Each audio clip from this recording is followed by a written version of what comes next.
Okay, so the next session is Ryerson Library's Digital Media Experience Lab, Serendipity in the Digital Age, presented by Fangmin, Wang, Namir, Ahmed, and Sally Wilson, and I apologize if I messed up those names. Fangmin Wang is the head of Library Information Technology Services at Ryerson University. He has led and overseen numerous innovative library technology projects and initiatives at Ryerson. His most recent initiative, the Digital Media Experience Lab, or DME, serves as a venue for experiential learning with new technologies and has become a hub of cross-disciplinary collaboration for academic and extracurricular activities. Namir Ahmed is the coordinator for Ryerson Library's Digital Media Experience Lab. He has a background in archaeology and digital media. Sally Wilson is the web services librarian at Ryerson University Library and Archives.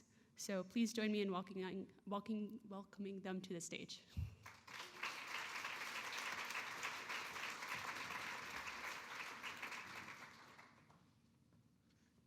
Hi, everyone. I'm sorry for the first slide, because I think our Ryerson Library Digital Media Experience Lab logo was missing there. So I apologize for that. And I'd like to also thank the Access Conference to give us this opportunity to share the Ryerson experience with all of you. So I don't see, okay, here. Next. Okay. I'm not sure that we like to be called a makerspace, and in some way we don't necessarily mind to be called a makerspace or computer lab. So what really matters to me is that there are two things. The first thing is doesn't matter to Ryerson students' educational experience. The second thing is I'd like our DME lab to be considered as part of the library. The reason why I said this, if you're familiar with the Ryerson University Digital Media Zone, the DMZ, the University Entrepreneurship Unit, you won't believe how many times I've been asked, are you a DMZ? So I really want to focus on that. This is part of the library's new edition. So I'd like to share with you some of our background information of creating this Digital Media Experience Lab. So this picture was taken by not very good camera last May. And so that was the first time actually for my team to have an official tour of the lab space. So if you're familiar with the Ryerson Student Learning Center project, that was actually started like 2007, 2008. So if you look at this layout of our lab space, you can really tell that this is actually from the architect. Was like a very traditional computer lab kind of model. So that was from 5-6 years ago plan. So it's been difficult if you want to make some changes at the last minute. So that's what we have been always doing at Ryerson, unfortunately, in terms of the capital project. So the reason why we decide to change this model is, I think, simply put, we couldn't ignore the fact the rise of the maker movement and also the makerspace impact to the libraries and the higher education. So luckily, I had the time to take some study leave last summer, and I did a little bit of study and also about makerspace in the libraries, as well as interviewing several Ryerson faculty and experts in the field. So those faculties' advice and the comments, they're very, very helpful and instrumental to the regarding the creation of our lab. So I have I'll show the list of comments and the quotes from my interview with the faculty members. So really what I want to mention about the context of this Digital Media Experience Lab at Ryerson, I think that there are two things that's important. The first thing is the maker culture and maker learning and its impact to the library and higher education. As you know, the core value of maker learning is about this. The learning is best achieved through doing. And if you look at a lot of professors in today's university, they started believe they need to do something about the students to enable them to be producers of knowledge rather than the consumer of knowledge. So there are a lot of important elements with the maker learning or maker education. So it's very important for the maker education to embrace experimentation, invention, and prototyping. So also in the makerspace, it's important to encourage playful learning, knowledge sharing, collaboration, all this kind of stuff. You can see there's some synergy there between the maker learning and what library does. When we come back to the Ryerson context, because the core Ryerson value is, our mission is to help students to become purposeful, inventive thinkers and creators. So library, traditionally, it's always about mind space and ideas. The makerspace is almost opposite side. So when you have a makerspace, it's going to help students to make their ideas as a reality. So when you combine the mind space and the makerspace, it's very powerful. So we believe a type of makerspace in a library is ideal for Ryerson. So that's why our new academic plan, the top learning initiative, zone learning, and our new capital project, student learning center, and our new libraries strategic plan from repository to collaboratory to really respond to the core mission of Ryerson. Sorry, I didn't show you this slide.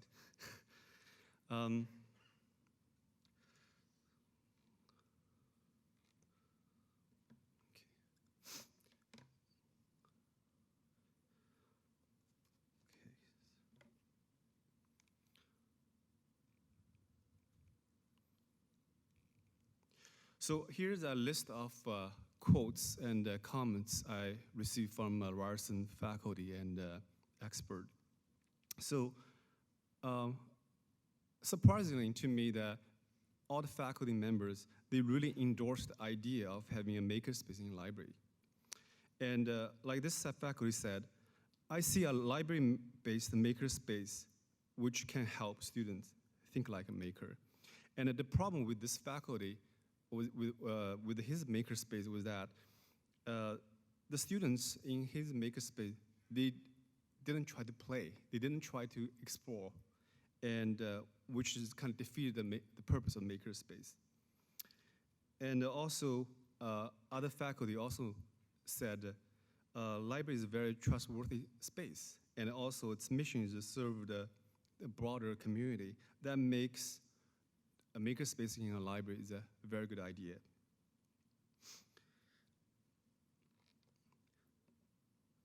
So I asked the question, because I was concerned about if a makerspace in a library will have the need, will serve the community need. So faculty actually answered very simply, because the curricular and research at Ryerson really need that. And I also asked the question, the relationship between entrepreneurship and the makerspace, because I think it's very common nowadays for a lot of universities to embrace entrepreneurship for youth. So as this faculty said, the library is not going to teach students about entrepreneurship, but it can help them learn about process, making, and sharing, which potentially can create good entrepreneurs, not those acting like entrepreneurs. So the other faculty also said the university nowadays really focus on helping students to get a job. But the library can help students to make sense of the rest of the world. And what is missing in today's university is that the part of learning through experimentation. So faculty at Ryerson, they believe the library is a rightful place for students to explore knowledge in unexpected ways.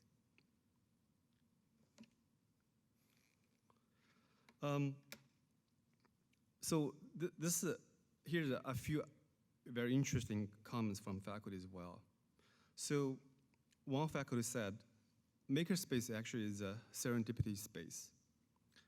And as the library has always been, to explore the knowledge in a kind of serendipity way. So at the end of my interview and study leave, I had that conclusion that Makerspace is more about people than technology and space.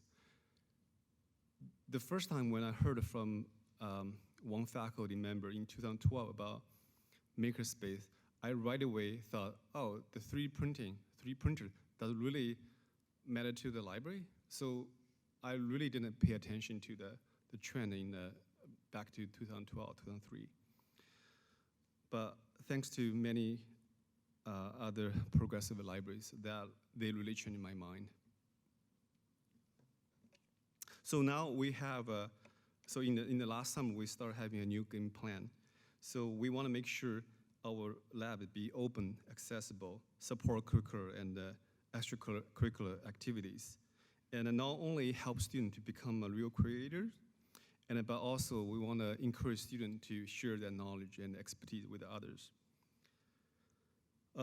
So as one of the faculty mentioned, it's better to make your space as experiential learning space rather than just provide a 3D printing service. So we wanted the lab to be a space to embrace innovative ideas and projects, and more importantly, to build an interdisciplinary collaboration community. So we have actually we have a relatively nice technology budget because our lab's plan was done by 4 or 5 years ago. Back then, so all the money is going to buy all the high-end computers. So since we changed our plan, so we actually save half of the money actually can acquire emerging technologies. So the first thing we did is kind of acquire technology in digital media and fabrication.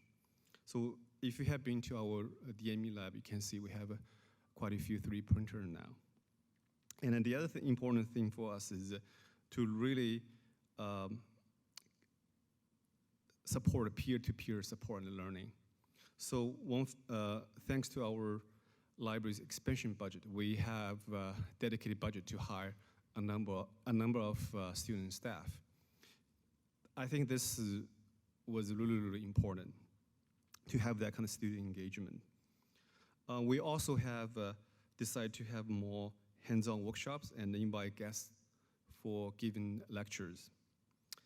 I had asked one of our architecture science students to do kind of visualization of the new space change.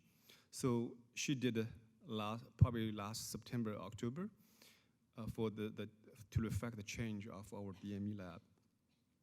So now I want to turn over to Namir, and luckily we offered Namir the DME core job the last day of 2014. So he started his role in the middle of January. So our lab and the Student Learning Center opened up end of February. So in my view, he's almost Ryerson Library's version of Tom Cruise for the Mission Impossible. Because during the interview, Namir asked me a very good question.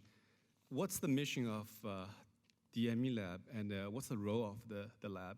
So So I didn't know how to answer that. So I said, you come and join us and you define it. So let's listen to Namir, how he defined our DME Lab.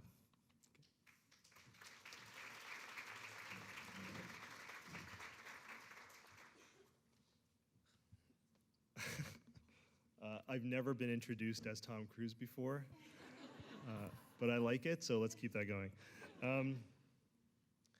Does anybody know, and I just learned this, does anybody know what the opposite of serendipity is? No, this is actually a word. It's sublimity. I know, right? Sublimity. It's based on an island called Sublime, and serendipity is based on a desert or something called I don't know. I did too much research for this. All right, here we go. Source forward. There we go. So we're still trying to kind of figure out what we are. And so a result of that is, what do we call ourselves? So we've thrown around makerspace quite a bit. We are experimenting with co-laboratory. People are just calling us the DME. Those are, in all honesty, just labels, so they don't really matter too much. What's more important is, oh, you know what's interesting about this? We thought we had lost this slide, but there it is. So that's good, now I can talk about it. This was my understanding of what a makerspace is. Lots of tools, lots of noise, lots of dust, lots of people going in, getting dirty, and then coming out. And this is what our space looks like. Totally empty, with one lone person and a laptop. So we thought, well, we better fill this. So what is our primary resource? What should we fill this space with? Any thoughts? People, good. Okay, and so that's what we did.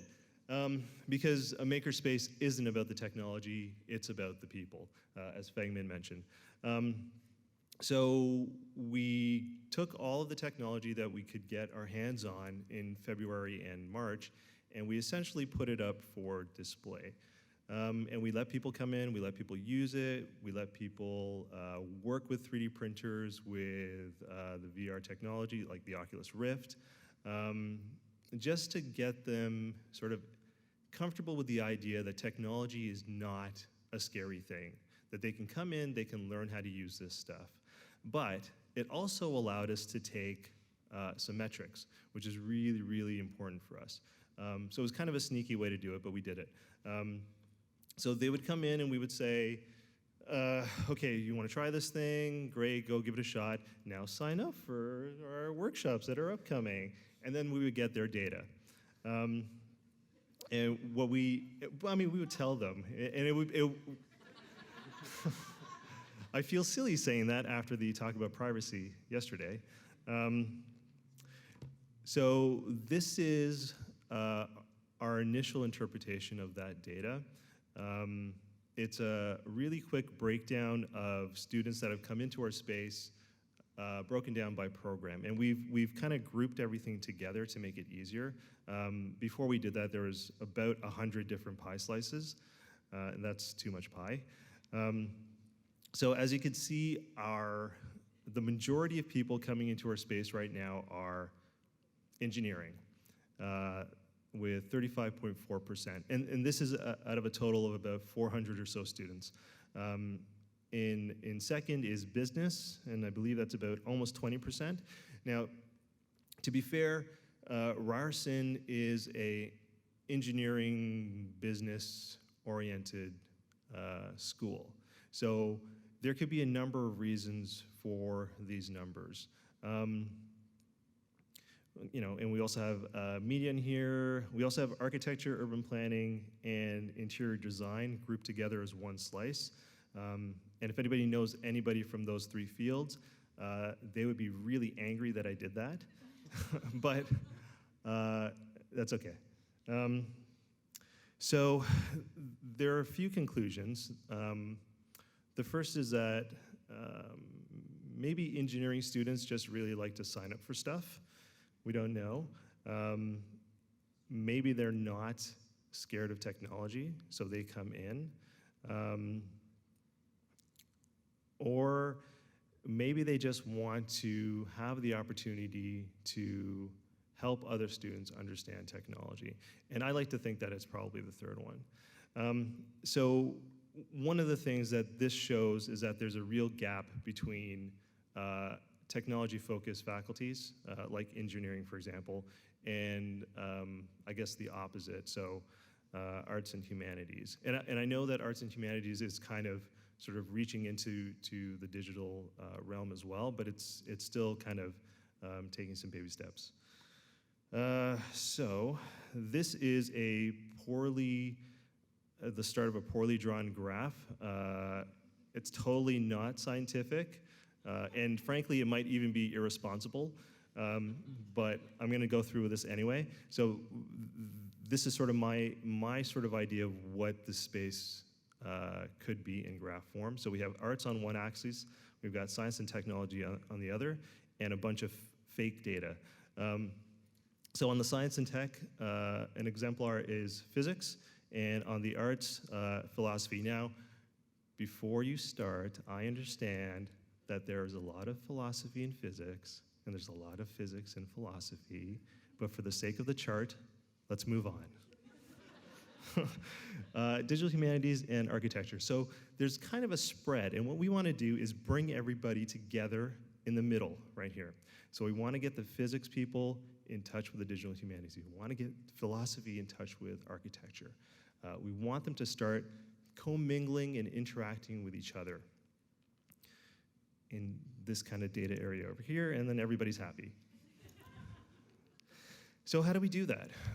We're trying to do that in a number of different ways. The first way is to offer incentives for engineering students to do what we call kind of a pay-it-forward sort of program. So one of the things that we noticed pretty much right away was that students would come in and they would see all of this technology and go, oh wow, I really have this cool project that I want to work on. Can you give us this so we can work on this thing that we want to do? And Sally will talk about that a bit more with actual specific case studies. And we'll say, sure, but if we give you this thing to build your drone, you have to then teach other students how to do that. So you have to do a workshop. You have to be available for peer-to-peer tutoring. And most of the time, students will be like, oh yeah, I would love to do that. So that's great. So it's a way for us to kind of disseminate information. It's a way for us to get, engineering students in touch with digital humanities, with arts, in a way that's productive for both of them. The other way we do that is we encourage open play and exploration. These are two theater students that came in. Does anybody recognize what it is that they're playing with right now? Little Bits, yes. So if you haven't played with Little Bits, they are a lot of fun. I've lost days to Little Bits. It's Lego electronics. And this is actually a really good example of what I think a lot of presenters have been talking about, which is kind of that idea that information is now modular. So you can take little bits of information, and put them together, simple bits, put them together, and make a complicated thing out of it. But you don't need to understand complicated ideas right off the bat. You can start with little things and then do something really cool. And it's a great way to get people into understanding electronics, into understanding circuitry without overwhelming them. But we just make it available to them.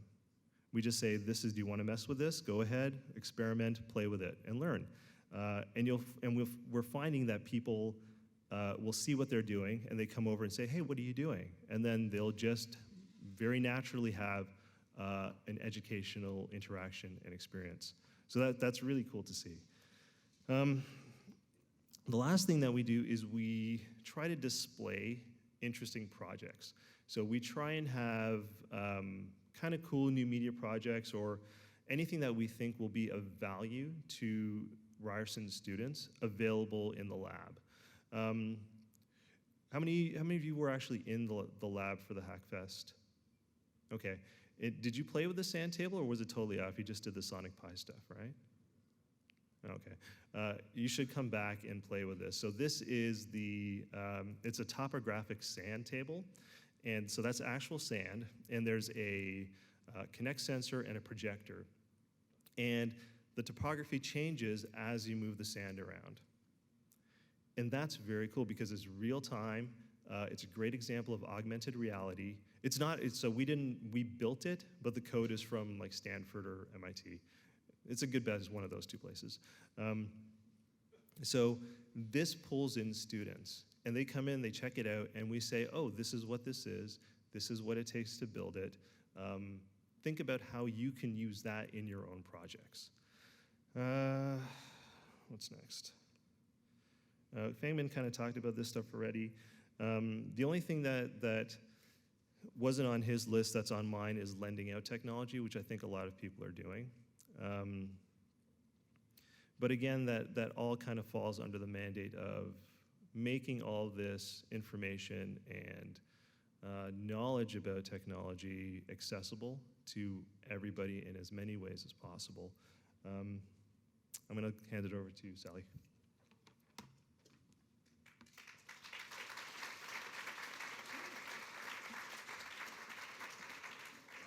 Okay, so what I'm going to talk about is, well, I've entitled it Case Studies, but it's more really looking at some activities that we've been doing within the DME and through the lens of students, faculty, and community.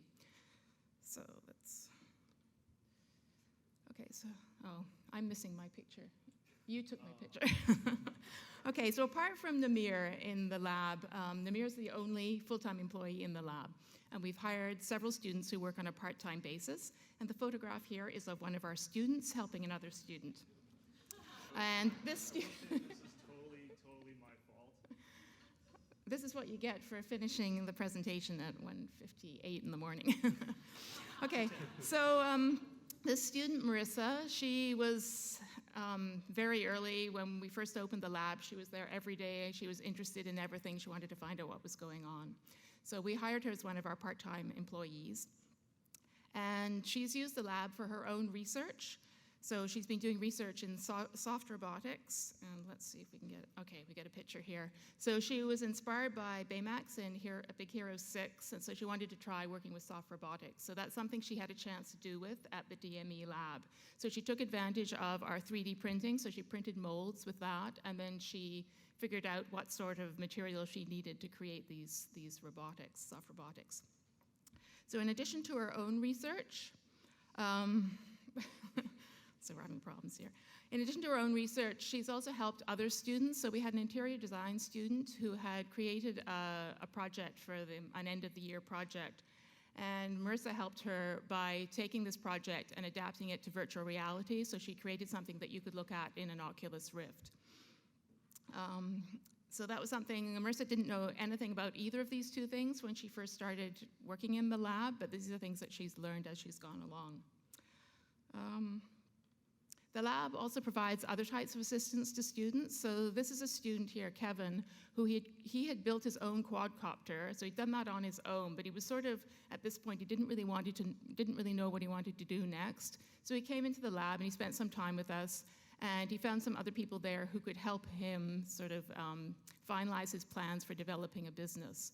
So what he did, he got support from us, and also Fangmin wrote a letter for him recommending that he be accepted into what we have called the launch zone at Ryerson, where students can start building their own businesses. So he took advantage of some of our services to help him move along the way with his company, which is called Avian Tech.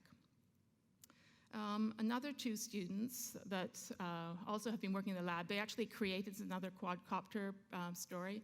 They created their quadcopter in the lab, and as Namir mentioned, we sort of incentivized them by helping them. They used our 3D printing to print parts for the quadcopter, and then they're going to pay that forward by doing workshops later on this fall for students who want to build their own quadcopters. And they've sourced all the materials, and they'll be bringing those in packages, and then the students can sign up for these workshops.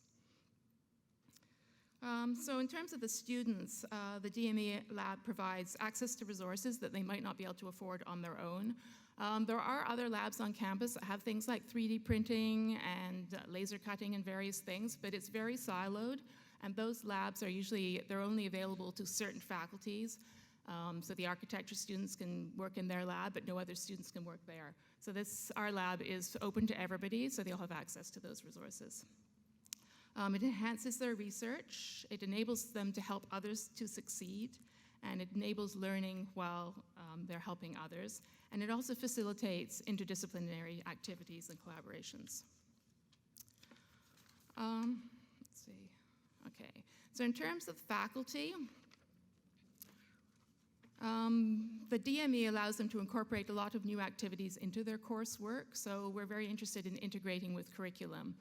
The lab only opened at the end of February, so we haven't had a lot of chance to work with integrating into curriculum, but we did have one professor at the end of the winter semester who he teaches in the graphic communication design program, which is basically 2D printing, but he has worked in industry fairly recently and realizes that 3D printing is something that his students should know about. Even if they're not going to be actually doing it, they should know it.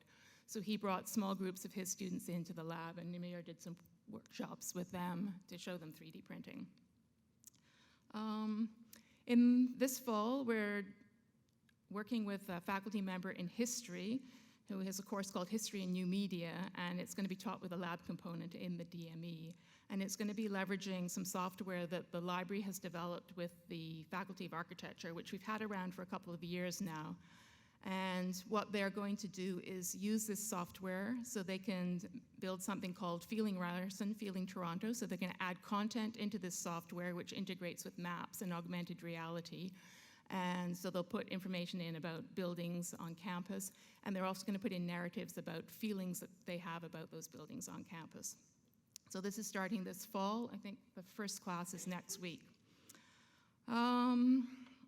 And we also have a master's program in theater, and one of their courses, they're going to be integrating some time in the lab so they can do things with wearables and, wearables and 3D printing into costume design. So for faculty, the DME provides staff and resources to help them. It helps them integrate new tech into the classroom. They're getting support for digital components of their courses and learning about new technologies themselves and making more interdisciplinary connections. Okay, and also for faculty, we've done a couple of workshops. This is an AMECO workshop that we did for the Digital Humanities, Center for Digital Humanities. And we also there was another presentation done for the, Digital Pedagogy Institute this summer. I think I'm slightly over time, but I'm going to use the few minutes that were left from Mita's presentation and continue. So just a couple more slides. So we're also interested in community outreach, and in March of this year, during the March break, we had a lot of students come in from high schools with their parents, and this is something we weren't really expecting, but we realized there was maybe a market here, and so we had enough time to pull together a short workshop for high school students in the summer on building robotics, which was quite successful. And this is something that we'll look at moving forward with next year with maybe some more detailed workshops or more workshops. And then beyond the Toronto community, this is an example of a MaKey-MaKey project. Somebody mentioned MaKey-MaKeys yesterday, but what they are they're little circuit boards that let you plug things in, and if they conduct electricity, you can send signals to your computer to do things. So this example here was some birds that we made from steel wool from Dollarama, so pot scrubbers. And so you touch them and the birds would sing. And this project, I mean, we just did this quickly when we first opened the lab because it sort of pulls people in if there's something that they can look at and touch and make work. So we had this project running, and it was picked up by a high school teacher in Washington, D.C., and she adapted it for use with a workshop she was running in the summer for grade 3 and 4 students, and she adapted it and applied the Scratch programming language from MIT, and so she created another project from that. So that was quite interesting to see the community outreach, which originally it's more sort of the Ryerson community, Toronto, but we're able to outreach beyond that as well. So these are just a few examples of how we've used the space, the tools and the expertise and the connections, and how they're enabling us to do a wide variety of learning and for a wide, diverse group of users. So I think we're almost out of time, and I'll just end with our list of takeaways here. So I won't talk about this. You can read it on your own time, and if any questions, you can ask us later. Thank you.